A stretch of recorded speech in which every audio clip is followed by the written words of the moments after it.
दोस्तों, हम सभी यंग एज में एकेडमिक सक्सेस को चेस करते हैं। क्लास में बेस्ट परफॉर्म करने के लिए एक दूसरे से कम्पीट करते हैं और कभी कभी तो लोग दिन रात एक करके पढ़ाई करते हैं, पर फिर भी अच्छे रिजल्ट्स अचीव नहीं कर पाते। और वहीं कुछ स्टूडेंट्स जो एग्जाम देने से पहले बोलते हैं कि मैं तो ढंग से पढ़ ही नहीं पाया। अक्सर ऐसे लोगों के बाकियों से ज्यादा मार्क्स आते हैं।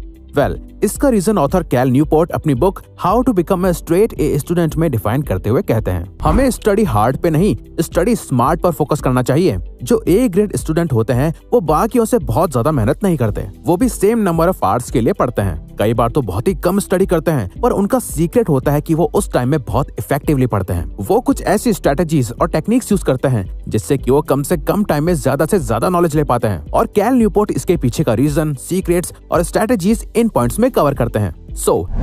Number 1, quiz and recall.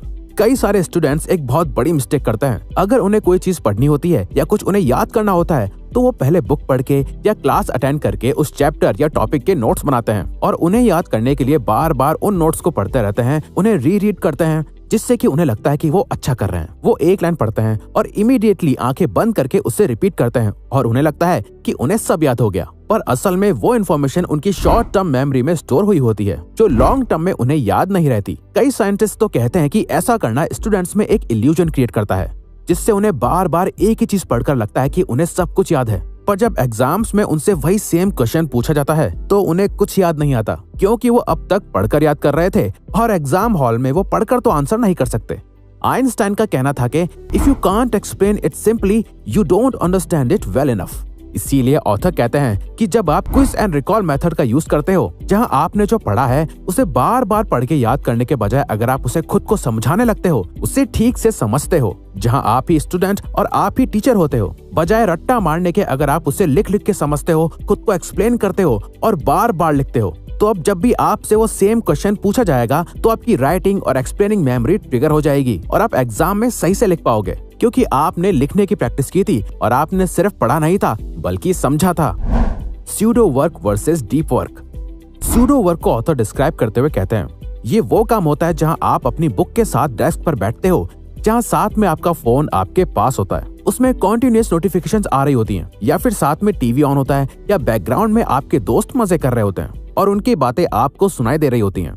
यानी जहां आपके काम के आसपास कई ऐसी चीजें होती हैं जो आपको डिस्ट्रैक्ट करती हैं और आपको फोकस और कंसंट्रेशन नहीं करने देती। वहीं डीप वर्क में आपका फोकस सिर्फ एक ही चीज पर होता है, आपके ब्रेन के पास उस काम पर फोकस करने के अलावा कोई दूसरा ऑप्शन नहीं होता। ऑथर इसका एक इक्वेशन भी देते हैं जिसके according work accomplished is equal to time spent into intensity. जहां सूडो वर्क में हमारी इंटेंसिटी कम होती है और उस काम को खत्म करने में ज्यादा टाइम लगता है, जो ज्यादा मेंटल एनर्जी ड्रेन करता है और उस काम की क्वालिटी बहुत घट जाती है। वहीं डीप वर्क में हम अपनी इंटेंसिटी को हाई कर देते हैं, जिससे कि हमें टाइम भी कम लगता है और हम ज्यादा इफेक्टिवली उस काम को कंप्लीट कर पाते हैं। सो हम कैसे अपनी इंटेंसिटी को इंक्रीज करके डीप वर्क को अचीव कर सकते हैं? इसका सोल्यूशन ऑथर नेक्स्ट पॉइंट में बताते हैं। Where, when, how long. Author कहते हैं हमें खुद से ये 3 सवाल पूछने चाहिए, where, when and how long.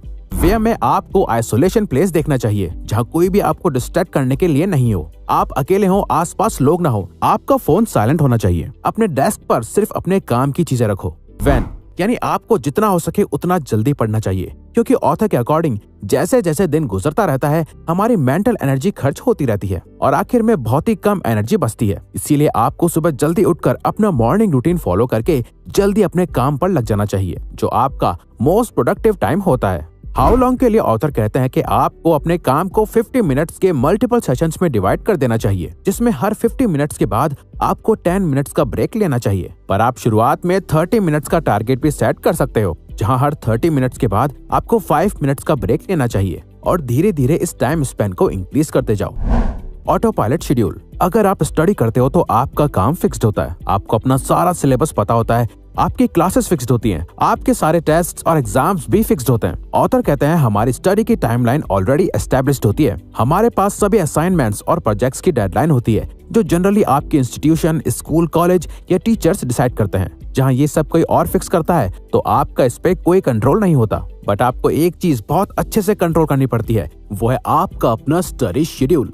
यानी आप अपने सारे एकेडमिक्स गोल को कैसे अचीव करने वाले हो, उसके लिए आपको हर दिन कितना पढ़ना है, आपको इन सभी की प्लानिंग करनी चाहिए, जिससे कि हम अपने शेड्यूल को ऑटो पायलट पर डाल सकें। फॉर एग्जाम्पल, मान लो आपको फ्राइडे को पता चला कि आपका नेक्स्ट फ्राइडे मैथ्स या फिर किसी भी एक सब्जेक्ट का टेस्ट है जिसमें आपको एक पर्टिकुलर चैप्टर की प्रिपरेशन करनी है। अब जनरली स्टूडेंट्स स्टार्टिंग डेज में कुछ नहीं पढ़ते, फिर लास्ट के कुछ दिन बहुत ज्यादा पढ़ाई करते हैं। कुछ तो एक रात पहले ही पढ़ने बैठते हैं, जिससे आपका बाकी का शेड्यूल खराब हो जाता है। साथ ही इतने कम टाइम में पढ़कर आप अच्छे रिजल्ट्स भी नहीं ला पाते, जिसके लिए आपको ये करना चाहिए कि आप इस टेस्ट के लिए 7 डेज के लिए यानी नेक्स्ट फ्राइडे तक एक फिक्स टाइम ब्लॉक कर दो, जिस टाइम आप सिर्फ और सिर्फ उस टेस्ट के लिए प्रिपेयर करोगे, जहां आप हर दिन सिर्फ 1 घंटे के लिए पढ़ोगे, जो कि कंसिस्टेंट बेसिस पर करने से आपका ब्रेन उसे अच्छे से एब्जॉर्ब कर पाएगा और आपका पूरा दिन भी बर्बाद नहीं होगा। Take care of your physical health. कई सारे स्टूडेंट्स की ऑथर से यही कंप्लेन होती है कि वो फोकस नहीं कर पाते, उन्हें बहुत नींद आती है, उनमें एनर्जी नहीं है, वो मोटिवेटेड नहीं रहते और बहुत जल्दी बीमार पड़ जाते हैं। बट आप ही सोचिए कि ऐसी बैड फिजिक्स से कोई भी एक ए ग्रेड स्टूडेंट बन सकता है? आंसर है नो, क्योंकि आपकी फिजिकल हेल्थ आपके एकेडमिक एक्सीलेंस की फाउंडेशन होती है। एक ए ग्रेड स्टूडेंट होने के लिए आपको ओलंपिक एथलीट की बॉडी बनाने की जरूरत नहीं है, बट आपको अपनी बॉडी के सभी फंक्शंस को बेटर कंडीशन में रखना बहुत जरूरी है। फॉर एग्जाम्पल, मान लो आप रास्ते में कहीं जा रहे थे और आपका एक्सीडेंट हो गया और आपके पैर में काफी ज्यादा चोट लग गई। अब अगर आप उस रात पढ़ने बैठोगे तो आपका ध्यान पढ़ाई से ज्यादा आपके उस पैर के दर्द पर जाएगा और आप अच्छे से पढ़ नहीं पाओगे। अगर आपकी बॉडी अच्छी कंडीशन में नहीं है तो आपकी बॉडी खुद आपके लिए डिस्ट्रैक्शन बन जाएगी, जहां आपके ब्रेन का फोकस आपकी बॉडी में चल रहे छोटे मोटे इश्यूज में ही इतना उलझा रहेगा कि पढ़ाई पर फोकस ही नहीं कर पाएगा। इसीलिए एक ए ग्रेड स्टूडेंट बनने के लिए आपके माइंड के साथ साथ आपको अपनी बॉडी का भी बहुत ज्यादा ख्याल रखना चाहिए। Clarify your doubts immediately. कई स्टूडेंट्स पढ़ते टाइम अपने डाउट्स को बचा के रख लेते हैं, जिन्हें वो एग्जाम से कुछ हफ्ते पहले क्लियर करना शुरू करते हैं, जिससे वो एग्जाम्स को लेकर और एंग्शियस और पैनिक होने लगते हैं, जिसका ऑथर कहते हैं कि एक ही सोल्यूशन है, ask questions, a lot of them. जितने भी ए ग्रेड स्टूडेंट्स होते हैं उन सभी में एक चीज कॉमन होती है, उन्हें चीजों की बहुत डीप नॉलेज होती है।